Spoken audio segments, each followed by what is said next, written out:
Hello everyone, మనం ఇప్పుడు general స్టడీస్కి సంబంధించినటువంటి పార్ట్ 2ని చూద్దాం. ఫస్ట్, పత్రికలకు విముక్తి కలిగించినటువంటి వారిగా ఎవరిని చెప్పుకుంటారు? జవాబు Charles Metcalfe. Next, Bankim Chandra Chattopadhyay ప్రారంభించినటువంటి వార్తాపత్రిక ఏమిటి? జవాబు బంగ ప్రదర్శన్. నెక్స్ట్, 7వ నెంబరు జాతీయ రహదారి ఈ క్రింద తెలిపినటువంటి ఏ ప్రదేశాలను కలుపుతుంది? జవాబు వారణాసి, కన్యాకుమారి ప్రదేశాలను కలుపుతుంది. నెక్స్ట్, సింద్రి కింద వాటిలో దేనికి ప్రసిద్ధిగాంచింది? సింధి అనేటటువంటిది జవాబు ఎరువుల కర్మాగారం, దీనిగా ప్రసిద్ధిగాంచింది. నెక్స్ట్, భారతదేశంలోని ఎత్తైనటువంటి ముఖద్వారం ఏమిటి? జవాబు బులందర్ దర్వాజా. నెక్స్ట్, పోడు వ్యవసాయాన్ని అసోంలో ఏమని పిలుస్తారు? జవాబు జూము అని పిలుస్తారు. నెక్స్ట్, కటక్ పట్టణం ఏ నది ఒడ్డున ఉన్నది? జవాబు మహానది ఒడ్డున ఉంది. నెక్స్ట్, కింది పట్టణాలలో కర్కట రేఖకు అతి దగ్గరగా ఉన్నటువంటి పట్టణం ఏమిటి? జవాబు కోల్కతా. నెక్స్ట్, రిఫ్ట్ వ్యాలీ ద్వారా ప్రవహించేటటువంటి నది కింది వాటిలో ఏమిటి? జవాబు నర్మదా నది. నెక్స్ట్, ఉష్ణమండల సతత హరితారణ్యాలు ఉండేటటువంటి ప్రాంతం ఏమిటి? జవాబు పశ్చిమ కనుమలు. నెక్స్ట్, కింది వాటిలో భారతదేశంలోని ఏ ప్రధాన నౌకాశ్రయం సహజమైనది కాదు? సహజమైనది కానటువంటిది ఏంటంటే పారాదీప్. ఈ పారాదీప్ అనేటటువంటి ప్రధాన నౌకాశ్రయం ఇది సహజమైనది కాదు. నెక్స్ట్, ఇండియా వాతావరణం, దీని యొక్క జవాబు ట్రోపికల్ మాన్సూన్ వాతావరణం. ఇండియా యొక్క వాతావరణం ట్రోపికల్ మాన్సూన్ వాతావరణం. నెక్స్ట్ క్వశ్చన్, రాజ్యాంగాన్ని సవరించేటటువంటి అంశాన్ని క్రింద ఏ అధికరణంలో పొందుపరిచారు? జవాబు 368వ అధికరణంలో పొందుపరిచారు. నెక్స్ట్, భారతదేశ మొదటి ఉప ప్రధానమంత్రి ఎవరు? జవాబు సర్దార్ వల్లభాయ్ పటేల్. నెక్స్ట్, కేంద్ర మంత్రిమండలి సంఖ్యను నిర్దేశించినటువంటి రాజ్యాంగ సవరణ ఎన్నవది? జవాబు 91వ రాజ్యాంగ సవరణ. నెక్స్ట్, రాజ్యాంగంలోని ఏ షెడ్యూల్లో రాష్ట్రాల కేంద్రపాలిత ప్రాంతాల పేర్లను పొందుపరిచారు? జవాబు 1వ షెడ్యూల్లో. నెక్స్ట్, భారత రాష్ట్రపతి ఆర్థిక అత్యవసర పరిస్థితిని ఏ రాజ్యాంగ అధికరణ ద్వారా ప్రకటించవచ్చు? జవాబు 360 రాజ్యాంగ అధికరణ ద్వారా ప్రకటించవచ్చు. నెక్స్ట్, స్వతంత్ర భారతదేశపు తొలి కేంద్ర విద్యాశాఖ మంత్రి ఎవరు? జవాబు మౌలానా అబుల్ కలాం ఆజాద్. నెక్స్ట్, తాత్కాలిక రాష్ట్రపతిగా వ్యవహరించినటువంటి మొదటి సుప్రీంకోర్టు ప్రధాన న్యాయమూర్తి ఎవరు? జవాబు మొహమ్మద్ హిదయతుల్లా. నెక్స్ట్, ఏ అధికరణం కింద పార్లమెంటు శాసన మండలి ఏర్పాటు కానీ లేదా రద్దు కానీ అనేటటువంటిది చేయవచ్చు? జవాబు 169వ అధికరణం కింద. నెక్స్ట్, అన్టచబుల్ అనేటటువంటి పదమును ప్రథమంగా ఉపయోగించింది ఎవరు? జవాబు జేఎస్ నెస్ఫీల్డ్. అన్టచబుల్ అనేటటువంటి పదాన్ని ప్రథమంగా ఉపయోగించినటువంటి వారెవరంటే జేఎస్ నెస్ఫీల్డ్. నెక్స్ట్, రాష్ట్రంలో విశ్వవిద్యాలయాలకు ఛాన్సలర్గా ఎవరు వ్యవహరిస్తారు? జవాబు గవర్నర్. నెక్స్ట్, ఇండియాలో ఆర్థిక సంఘం ప్రధాన విధి ఏమిటి? జవాబు ప్రభుత్వ ఆదాయమును కేంద్రం మరియు రాష్ట్రాల మధ్య విభజించడం. నెక్స్ట్, ప్రపంచ బ్యాంకు అంటే ఏమిటి?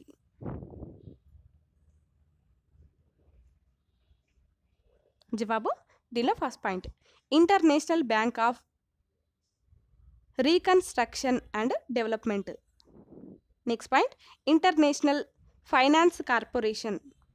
Next international development association. ఇవి మూడు కూడా ప్రపంచ బ్యాంకులు.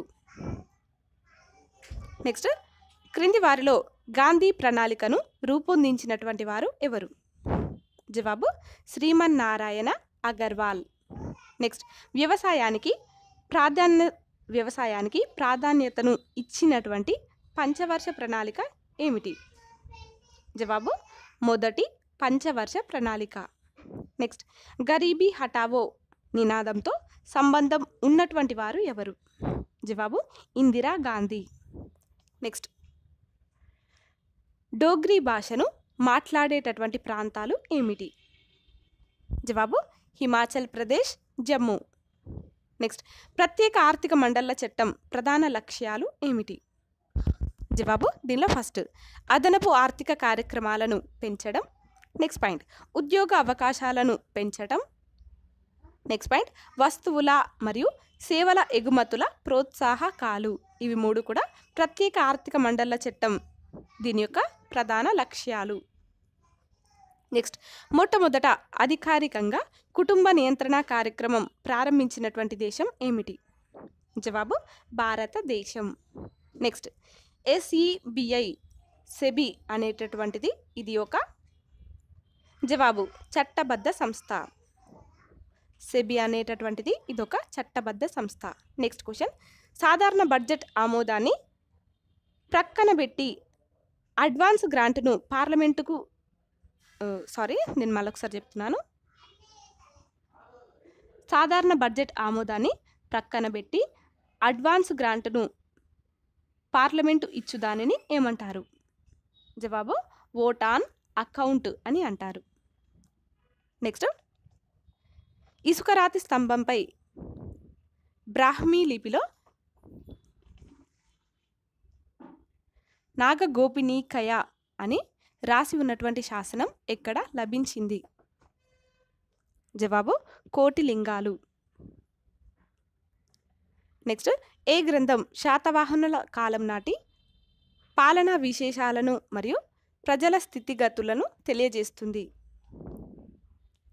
జవాబు కథ సరిత్సాగరం అనేటటువంటి గ్రంథం. నెక్స్ట్ ఈ క్రింది వాటిలో సరికానటువంటి జతను గుర్తించండి.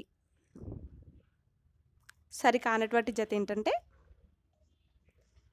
ఇక్కడ ఇచ్చినటువంటి ఆప్షన్స్లలో ఫోర్త్ ఆప్షన్ ఇది సరికానటువంటిది. అయితే సరైనటువంటివి కూడా ఉన్నాయి. అవేంటో చూద్దాము. ఫస్ట్ క్షేమేంద్రుడు ఇది బృహత్ కథా మంజరి. నెక్స్ట్ సెకండ్ వన్ గుణాఢ్యుడు ఇది బృహత్ కథ. నెక్స్ట్ థర్డ్ వన్ ఆచార్య నాగార్జునుడు ఇది ద్వాదశని కాయము. ఇవన్నీ కూడా కరెక్ట్గా జతపరిచినటువంటివి. నెక్స్ట్ శాతవాహనుల కాలంలో పర్షియా చక్రం అనగా ఏమిటి? జవాబు కాలువలు బావుల నుంచి నీళ్లు తోడడానికి ఉపయోగించేవి. నెక్స్ట్ కింది వాటిలో సరైనటువంటి జంటను గుర్తించండి. జవాబు దీనిలో ఫస్ట్ పాయింట్ శ్రీ వీరపురుష దత్తుడు ఇది బౌద్ధ మతం. నెక్స్ట్ ఎహువల శాంతమూలుడు ఇది వైదిక బౌద్ధ మతం. వైదిక మరియు బౌద్ధ మతం. నెక్స్ట్ రుద్రపురుష దత్తుడు ఇది వైదిక మతం. ఇవన్నీ కూడా సరైనటువంటి జంటలు. నెక్స్ట్ నాగార్జున కొండలో మరియు ఏలేశ్వరంలో ఏ రోమన్ చక్రవర్తుల నాణాలు దొరికాయి? జవాబు దీనిలో ఫస్ట్ టైబీరియస్ హెడ్రియాన్. నెక్స్ట్ సెస్టిమస్ నెవేరస్ అనేటటువంటి రోమన్ చక్రవర్తుల యొక్క నాణాలు దొరికాయి. నెక్స్ట్ కింది వాటిని జతపరచండి. దీనిలో ఫస్ట్ సిద్ధేశ్వర చరిత్ర సిద్ధేశ్వర చరిత్ర ఇది Kase Sarvappa. Next second one Yashastilaka. Yashastilaka ఇది సోమదేవ సూరి. నెక్స్ట్ ధర్మామృతం ఇది నయసేనుడు. Next fourth one Suhrullekha. Suhrullekha ఇది ఆచార్య నాగార్జునుడు. నెక్స్ట్ క్వశ్చన్ వాకాటకుల శాసనాలు ఏ లిపిలో ఉన్నాయి? జవాబు సంస్కృత భాషలో మరియు ఖరోష్టి లిపిలో ఉన్నాయి. నెక్స్ట్ మొత్తం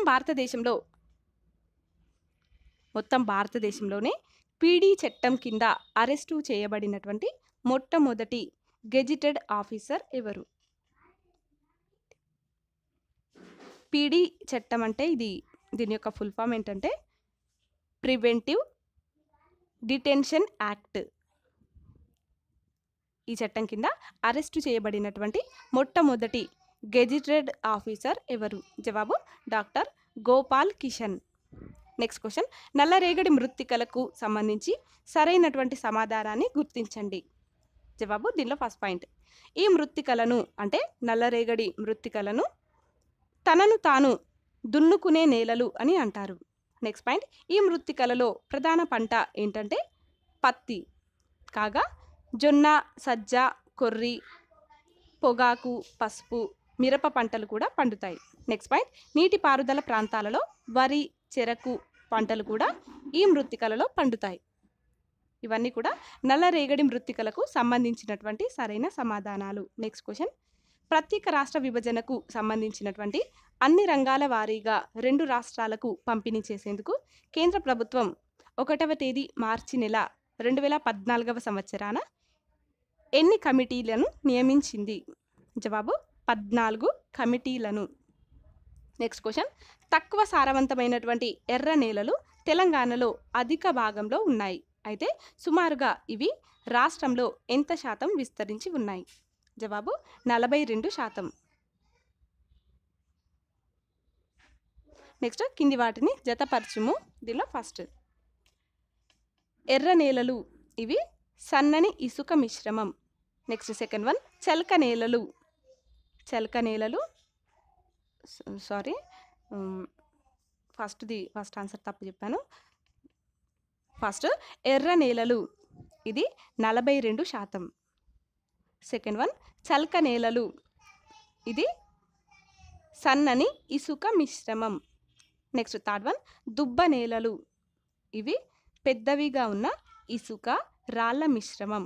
నెక్స్ట్ ఫోర్త్ వన్ నల్ల నేలలు ఇవి 25%. నెక్స్ట్ క్వశ్చన్ ఎర్ర నేలలకు సంబంధించి సరైనటువంటి సమాధానాన్ని గుర్తించండి. జవాబు దీనిలో ఫస్ట్ పాయింట్ ఎర్ర నేలల్లో నైట్రోజన్, ఫాస్ఫరస్ శాతం చాలా తక్కువగా ఉంటుంది, అందువల్ల సారహీన భూములుగా గుర్తించారు. నెక్స్ట్ పాయింట్ ఈ నేలలు చాలా వరకు దక్షిణ తెలంగాణలో విస్తరించి ఉన్నాయి. నెక్స్ట్ పాయింట్ దుబ్బ నేలలు చాలా తక్కువ సారవంతం కలిగి ఉండి పాలిపోయిన బూడిద రంగులో ఉంటాయి. ఇవన్నీ కూడా ఎర్ర నేలలకు సంబంధించినటువంటి సరైన సమాధానాలు. నెక్స్ట్ క్వశ్చన్ ముఖ్యమంత్రి కె చంద్రశేఖర్ రావు 2015 సంవత్సరం ఆగస్టు 17వ తేదీన గ్రామాలు స్వయం సమృద్ధి సాధించేందుకు రాష్ట్ర ప్రభుత్వం ప్రతిష్టాత్మకంగా చేపట్టినటువంటి గ్రామ జ్యోతి కార్యక్రమాన్ని ఎక్కడ ప్రారంభించారు? జవాబు వరంగల్ అర్బన్ జిల్లా గంగదేవి పల్లిలో ప్రారంభించారు. నెక్స్ట్ కింది వారిలో పేరిని శివతాండవమును వెలుగులోకి తెచ్చినటువంటి ప్రఖ్యాత నాట్యాచారులు ఎవరు? జవాబు నటరాజ రామకృష్ణ వీరు పేరిని శివతాండవమును వెలుగులోకి తెచ్చినటువంటి ప్రఖ్యాత నాట్యాచార్యుడు. నెక్స్ట్ క్వశ్చన్ తెలంగాణ ప్రభుత్వం గ్రామజ్యోతి కార్యక్రమంలో ప్రధానంగా దృష్టి సారించినటువంటి అంశాలు ఏమిటి? జవాబు ఫస్ట్ పారిశుద్ధ్యం, త్రాగునీరు. సెకండ్ గ్రామీణ ప్రజల ఆరోగ్యం, పౌష్టికాహారం, విద్య. నెక్స్ట్ థర్డ్ వన్ సామాజిక భద్రత, పేదరిక నిర్మూలన. నెక్స్ట్ క్వశ్చన్ ఉపాధి హామీ పథకంలో పనిచేసేటటువంటి కూలీల రోజువారీ వేతనాన్ని పెంచుతూ కేంద్రం ఉత్తర్వులను జారీ చేయగా ఈ మేరకు తెలంగాణ రాష్ట్రంలో ఇప్పుడున్నటువంటి 197 రూపాయల వేతనాన్ని ఎంతకు పెంచుతున్నట్లు కేంద్ర గ్రామీణాభివృద్ధి శాఖ పేర్కొంది. జవాబు 205 రూపాయలు.